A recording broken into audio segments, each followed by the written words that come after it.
თვითმფრინავის ჩამოარდნის შედეგად გადარჩენის შანსი უფრო მეტია, ვიდრე დაცემის შედეგად მყისიერად სიკვდილის, მაგრამ რა ხდება სინამდვილეში ამ უკანასკნელ წუთებში? დღეს ჩვენ განვიხილავთ თუ როგორია სიკვდილის რეალური შეგრძნება დახრჩობიდან ცოცხლად გადყავებამდე. შესაძლოა ერთ-ერთი ასეთი შეგრძნება უფრო მშვიდი იყოს, ვიდრე წარმოგიდგენიათ. თქვენი აზრით ყველაზე ცუდი გზა რომელია? დაწერეთ თქვენი აზრი კომენტარებში და არ დაგავიწყდეთ გამოიწეროთ არხი და გააქტიუროთ სარის ღილაკი, რათა არ გამოგრჩეთ ახალი ვიდეო. დავიწყოთ. დახრჩობა, სიმშვიდე სიჩუმის დადგომამდე.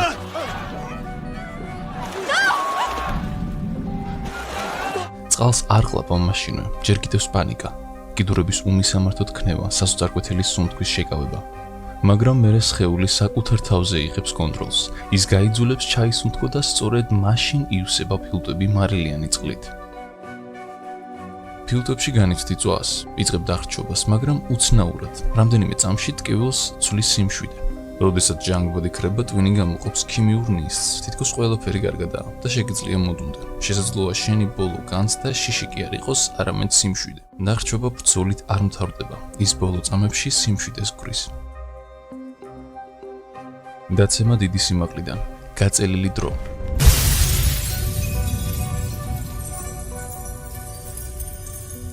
როდესაც მაქსიმალურ სიჩქარეს მიაღწევ, დაცემა უსასრულოდ გეჩვენება. ტვინი ადრენალინით გევსება და გრძნობები ქაოსურ ნაკადად გაწვება. ზოგი ყვება, რომ დრო ნელდება, მოგონებები ცხოვრების ფრაგმენტები თვალწინ მიქრის. სხეული ეშვება, მაგრამ გონება იბრძვის, ცდილობს გადარჩეს. სიკვდილი სწრაფია, ხშირად 20 წამზე ნაკლებ დროში ხდება. მაგრამ ძლიერი, თითქოს ფრთხილად მიფრინავს, სანამ ყველაფერი გაჩერდება. ბოლო წამებში შიშს უცნაური სიწმინდე ერთვის. დაცემა მკვეთრი და ცოცხალი ბუნდოვნებაა სიჩუმემდე. ცოცხლად დაწვა, ტკივილი მწვავდება და შემდეგ ქრება. ცეცხლის ტკივილი მყისიერად მოდის, ძლიერი უძლეველი წვა, რომელიც ნერვების ბოლოებს ედება. მაგრამ ნერვები დიდხანს არ ძლებენ, რამდენიმე წამში ძლიერ ტკივილთან ერთად ისინი დაიწვებიან და სიგნალების გაგზავნას შეწყვეტენ. შემდეგ შოკი იპყრობს სხეულსა და გონებას, ტკივილი იკლებს, გრძნობა ნელდება, ცეცხლი კი კვლავ მძვინვარებს. ცოცხლად დაწვით სიკვდილი სასტიკია, მაგრამ ხშირად ხანმოკლე. სხეული ადრინებდება, სანამ ალი ბოლომდე დაწვავს მას. ტკივილი უსასრულო არ არის, მასაც აქვს ზღვარი. გაყინვა, ღრმა ძილი. სიცივე ნელ-ნელა გეხვევა, ანუ ჩუმად გეპარება. თავდაპირველად სხეული ძლიერ განკალს იწყებს, კუნთები კი სითბოს გამოსამუშავებლად იბრძვიან, მაგრამ მალე ყველაფერი იყინება, ტკივილი ქრება და უცნაური სიმშვიდე მოდის. გონება ბურუში ეხვევა, ჩნდება დაბნეულობა და ნელ-ნელა გეძალება ძლიერი ძილის სურვილი, თითქოს რბილ ტალღას მიხვევი. ჰიპოთერმიის ბოლოს ეტაპი ჩათვლემას გავს, 7 და ნელი. გაყინვით სიკვდილი ჩუმი და ეტაპოვანია. ელექტროენერგიით სიკვდილი, გათიშვამ ან ტანჯვა.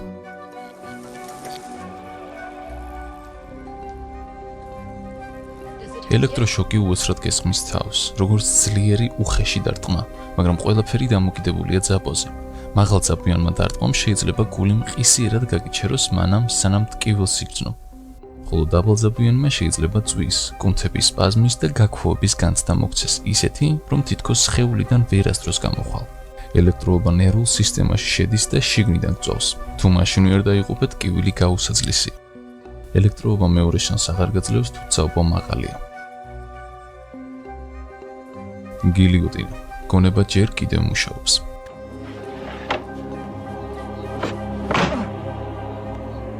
ეს მეთოდი სწრაფია, მაგრამ შესაძლოა არ მყისიერი. როდესაც გიგანტური დანა ეშვება, ზოგი ექსპერტი ფიქრობს, რომ ტვინი რამდენიმე წამის განმავლობაში ცნობიერებას ინარჩუნებს. ისტორიებიდან გვხვდება ჩანაწერები, თუ როგორ ახამხამებდნენ თვალებს და ცვლიდნენ მიმიკებს, საუბრის მცდელობასაც კი ჰქონდა ადგილი. თავი ტანს აღარ ეკუთვნის, მაგრამ გონებამ შეიძლება ყველაფერი გაიაზროს იმ რამდენიმე წამში. გილიოტინა შექმნილია სისწრაფისთვის, მაგრამ არა უმტკივნეულო სიკვდილისთვის. საინტერესოა რა იქნებოდა მათ ფიქრებში ბოლო წამს. შიმშილი. სხეული იწყებს თავისი თავის ჭამას. შიმშილი მხოლოდ დასაწყისია.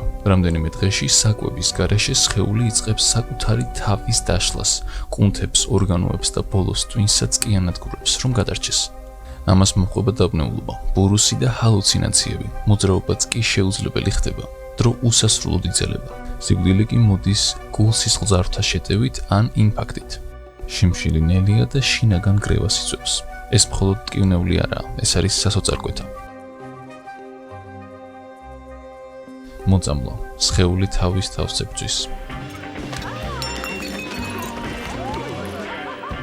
არც შხამი კლავს ადამიანს ხმაურიანად, ისიც ჩუმია. მოლეკულების მიყოლებით თქვენი ორგანოები გიჯანყდებიან. ციანიდი აჩერებს თქვენს უჯრედებს. დარიშხანი აზიანებს თქვენს გულს. შხამი პარალიზებას იწვევს, შემდეგ კი აღრჩობს მას. თითოეულ ტოქსინს თავისი საშინელება აქვს. კუნთების შეშუპება, სუნთქვის გაძნელება, ორგანოების დაშლა. ზოგიერთი შხამი ჩუმი მკვლელია, სხვები კი საათობით ტკივილს იწვევს. ის რაც კლავს, არ არის შხამი. ეს თქვენი სხეულის რეაქცია მასზე და ყოველი წამი ომია თქვენს სარღვებში. გაჭრედვა. ტკივილი ადრე წყდება. ის დაუსრულებელ ტკივილს გავს, მაგრამ ხშირად ასე არ არის. თუ ძალა მასიურია, სიკვდილი შეიძლება მყისიერი იყოს.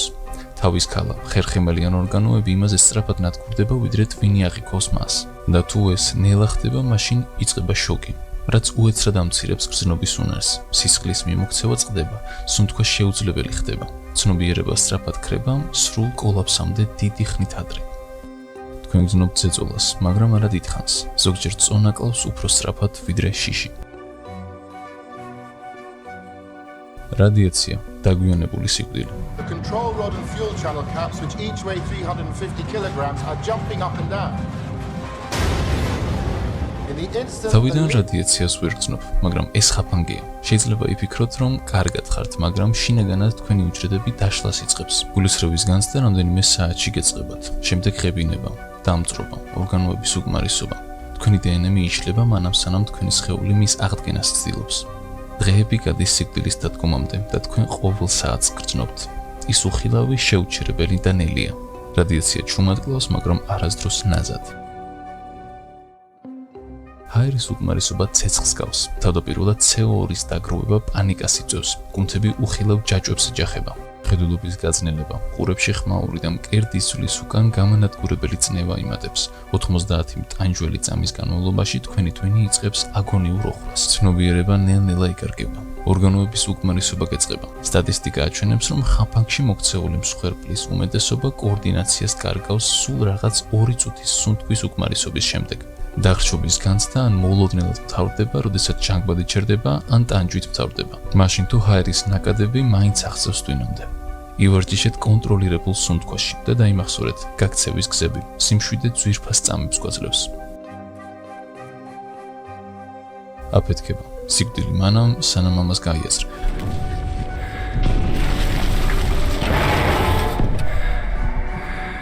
თუ აფეთქების ადგილთან ახლოს ხართ, ამას ვერც კი გაიგებთ. წნევის ტალღა ხმაზე სწრაფად ვრცელდება. ორგანოებს და კიდურებს აზიანებს და ტვინის მუშაობას მილიწამებში აჩერებს. არც პანიკის დრო რჩება და არც ფიქრის. მხოლოდ გაელვება და შემდეგ არაფერი. მაგრამ მათთვის, ვინც უფრო შორსაა, ცეცხლმა და ნამსხვრევებმა შეიძლება საშინელი დაზიანებები გამოიწვიოს. ახლოს ნიშნავს მყისიერს, შორს ნიშნავს ცეცხლს. აფეთქება წამიერია და ძლიერი. ეს არ არის მხოლოდ ის, თუ როგორ ხვდებიან ადამიანები, ეს არის შეხსენება იმისა, თუ რამდენად ფრთხილები უნდა ვიყოთ ცხოვრებაში. თუ ჯერ კიდევ აქ ხარ, დალაიქე ვიდეო და გამოიწერე არხი. გულის შეტევა. ყველა ვერ ხვდება იმას, რომ გულის შეტევა აქვს. ეს შეიძლება გამოიხატოს საჭმლის მონელების დარღვევის, უეცარი დაღლილობის ან ცივი ოფლის სახით.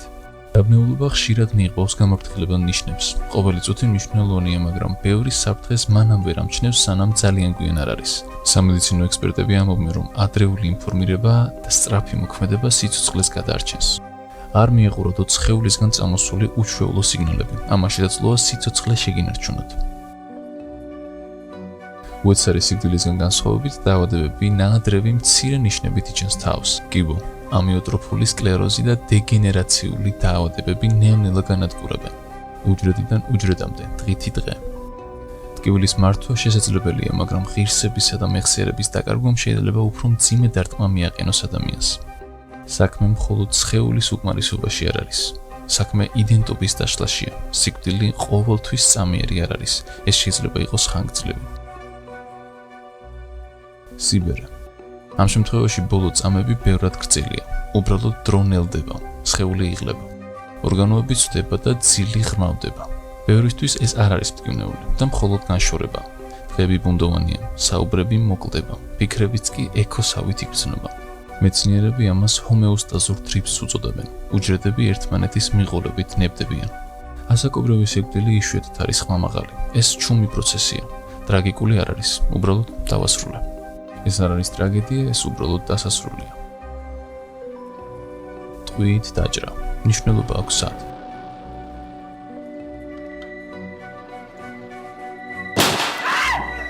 ტყვია ყოველთვის არ კლავს მყისიერად. თუ ტყვია თავში მოხვდა, ადამიანს წამში ასრულებს სიცოცხლეს, მაგრამ მუცელში ან გუნკერში დაჭრა შეიძლება ნიშნავდეს წუთებს ან საათებს, რომელსაც დაჭრილი ტკივილში ატარებს. შემდეგ მოდის შოკი, სისხლის დაკარგვა და ორგანოების გათიშვა. დაჭრილები ხშირად აღწერენ წვას, ზეწოლას ან თუნდაც დაბუჟებას, სანამ ტკივილი დაიწყება. გადარჩენა დამოკიდებულია იმაზე, თუ სად არის მოხვედრილი ტყვია.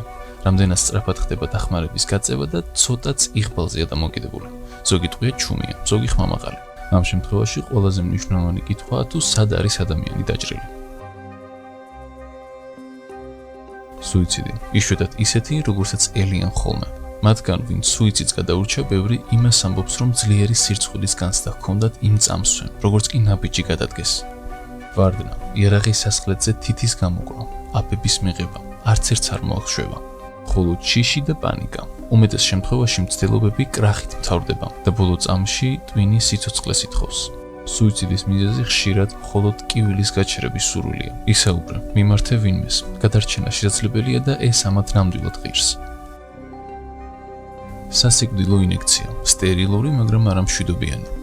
ეს გზა გარედან მშვიდად გამოიყურება, მაგრამ ეს ტყუილია. სასიკვდილო ინექცია ჯერ მთლიანად გაკავებს, ვეღარ იწვრები, ვეღარ ყვირი.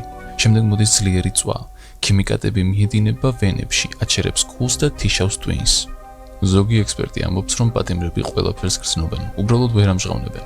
მარტივი ჩანს გარედან, მაგრამ შეიძლება შიგნიდან საშინელი წამება. სიჩუმე ყოველთვის არ ნიშნავს უმტკივნეულოს. მოძრაობის გარეშე, მაგრამ შესაძლოა გაუსაძლესი ტკივილით. საგზაო შემთხვევა. როდესაც სასიკვდილო ავარია ხდება, ადამიანები ხშირად გაცნობიერებასაც ვერ ასწრებენ. ვერც ტვინი ვერ ასწრებს რეაგირებას და ზუსტად იმ წამს ხდება შეჯახება. შეჯახებამდე გაბრწყინებული ფარები, საბურავების ჭრიალი და შემდეგ სიჩუმე. გადარჩენილები ხშირად ამბობენ, რომ იმ მომენტში დრო ნელდება. ტკივილი არ იგრძნობა, მხოლოდ დაბნეულობა და შემდეგ სიჩუმე. ზოგჯერ ტვინი ახშობს ხმას, მანამ სანამ დასასრული მოვა. ავარიები სწრაფად კლავენ, მაგრამ ყოველთვის არა. ზოგჯერ ის ნახევრად ცოცხალს ტოვებს ადამიანს. დეკომპრესაცია. კოსმოსი არ აღრჩობს, ის გლეჯს. მითები დაივიწყე. კოსმოსში ადამიანი არ ფეთქდება, მაგრამ სწრაფი დეკომპრესაცია მაინც უმოწყალოდ გამოიყურება. 15 წამზე ნაკლებ დროში ჟანგბადი ტოვებს ფილტვებს, სისხლი იწყებს დუღილს და ცნობიერება ქრება, როცა წნევა ნულამდე იწყებს ვარდნას. ღურის ბარაბნები სკდება, ნერწყვი დუღდება და მხედველობა ქრება. სიკვდილი მალე მოდის, მაგრამ აქამდე ქაოსი ყველა უჯრედთან შედის კონტაქტში. კოსმოსი ხმაურით არ კლავს, ის შლის ადამიანის სხეულს. ვაკუუმში არ ისმის ყვირილი, ხოლო სიჩუმეა და ნაწილებად დაშლა. ჩამოხრჩობა. ნელი დახრჩობა, ისიერი წვედა. ჩამოხრჩობა ორგზად ყოფს სიკვდილს. თუ ვარდნა ძლიერი და სწრაფია, კისერი ერთდროულად ტყდება და სიკვდილი თითქმის მყისიერია. მაგრამ თუ ვარდნა მოკლე მანძილიდან ხორციელდება, იწყება ნელი დახრჩობა. სისხლძარღვები იკუმშება, ჰაერი იბლოკება. ცნობიერება 10-20 წამში ქრება. თუმცა სხეულს სიკვდილისთვის წუთები სჭირდება. მართალი, ამას მოყოლებული კანკალი და შემდეგ სიჩუმე. ისტორიულად ჩამოხრჩობა სიკვდილი დასჯისთვის გამოიყენებოდა, მაგრამ ხშირად ეს მეთოდი ძალიან არაპროგნოზირებადია. ზოგჯერ არის შემთხვევები, რომ ეს ყველაფერი სუფთად სრულდება. ხშირად კი ქაოსია. თოკი ყოველთვის ვერ უძლებს სიმძიმეს და სიკვდილს უფრო აუტანელს და გრძელვადიანს ხდის. ჰიპოთერმია წყალში, ცივი წყლის შოკი. ყინულივით ცივ წყალში ჩახტომა შეიძლება უსაფრთხოდ ჟღერდეს, თუმცა თუ მას არასწორად გააკეთებ, ყინულივით ცივი წყალი გაიძულებს სწრაფად ჩაისუნთქო ჰაერი, რაც ნიშნავს, რომ წყალი შესაძლოა უეცრად აღმოჩნდეს შენს ფილტვებში. გული ჩერდება, სისხლძარღვები იკუმშება, სუნთქვა ურითმო ხდება და პანიკა გეუფლება. ამ ცივი წყლის შოკმა შეიძლება გამოიწვიოს გულის გაჩერება, ჯერ კიდევ ჰიპოთერმიამდე. და თუ პირველ წუთს გადაურჩები, შემდეგ მოდის დაბუჟება და სხეული ნელ-ნელა კარგავს სითბოს, სანამ ცნობიერება გაქრება. წყალს შეუძლია ორჯერ მოკლას, ჯერ შოკით და მერე სიცივით. ნახშირორჟანგით მოწამვლა, ჩუმი მგლელი.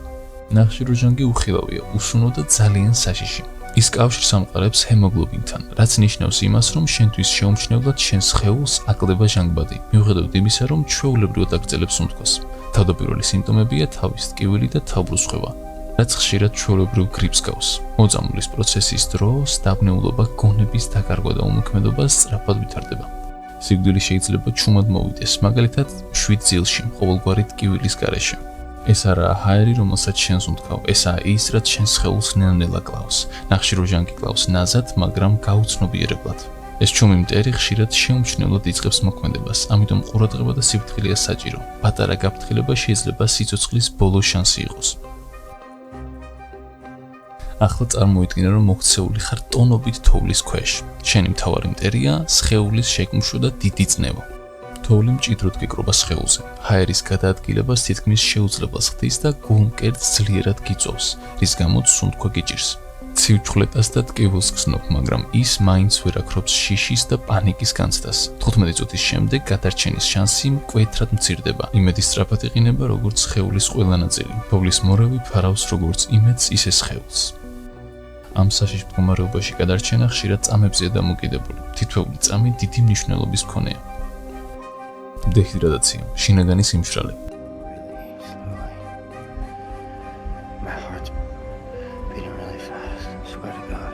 წყალი ჩვენი ორგანიზმის 55-60% შეადგენს. წყლის გარეშე შენი სხეული სწრაფად წვეთს სწორად მუშაობას. სისხლი გადახურებას იწყებს. ორგანოები იბრძვიან, რომ ნორმალური ტემპით განაგრძონ ფუნქციონირება, ხოლო ტვინი ოდნავ იკუმშება, რაც თავბრუსხვევასა და დაბნეულობას იწვევს. წყურვილი ჰალუცინაციებად იქცევა. კანი შრება და იჭიმება, რადგან სხეული იცულებულია ბოლო წუთამდე შეაკავოს მისი დაკარგვის შანსი. დეჰიდრატაციით სიკვდილი ნელი და უმუწყალოა. სიცოცხლეს წვეთ-წვეთით ემშვიდობები. წყალი არის სიცოცხლე, მის გარეშე სხეული უბრალოდ გაუმართავია. მიიღე საკმარისი სითხე, ეს სიცოცხლისთვის აუცილებელია. აგუდუო პლასტმასის ცელოფნით, პანიკას სუნთქვას იჭერს. როდესაც პლასტმასის ცელოფანი სახეს გიფარავს, სწრაფად წვეთს ჟანგბადი ორგანიზმის მომარაგებას. კარბონ-დიოქსიდი იკრიბება პარკში, რასაც მოყვება ძლიერი სუნთქვის წყურვილი და პანიკა. ტვინი უჰაერობის განგაშს რთავს, ხოლო ფილტვები სავსეა რამდენჯერმე გადამუშავებული ჰაერით. სიცოცხლის შეგრძნება სწრაფად იკარგება. ეს ნელი შეშუპება ჰაერში დახჭობას გავს. ჰაერი ხდება შენი მტერი, ხოლო სიმშვიდის შენარჩუნება შეუძლებელია. ჟანგბადი ნამდვილად მნიშვნელოვანია ჩვენთვის. ხალხმრავლობაში გაჭყლება, სიკვდილი ადამიანების ზღვაში. გონია, რომ უბრალოდ ხალხმრავლობაში ხარ, მაგრამ არა, შენ ხარ ადამიანების ბრბოში და ისინი შენს გაჭყლეტვას იწყებენ. პანიკაში ჩავარდნილი ხალხისგან ზეწოლა ყველა მხრიდან მოდის. ნეკნები ტყდება, სუნთქვა შეუძლებელი ხდება, ადგილიდან ვეღარც კი იწვრები, ვერც ყვირი, ვერც ხელებს წემაღლა. ყველაზე ხშირად ადამიანები ფეხზეც ვერ ახერხებენ დადგომას და ისეკვდებიან. ადამიანებს შორის დგომისგან არა, არამედ გადათევლისგან. ეს სიკვდილი სწრაფია, ქაოტური და შიშით სავსე. ხალხი ვერ ამჩნევს შენს სხეულს და ის უბრალოდ მოძრაობას აგრძელებს.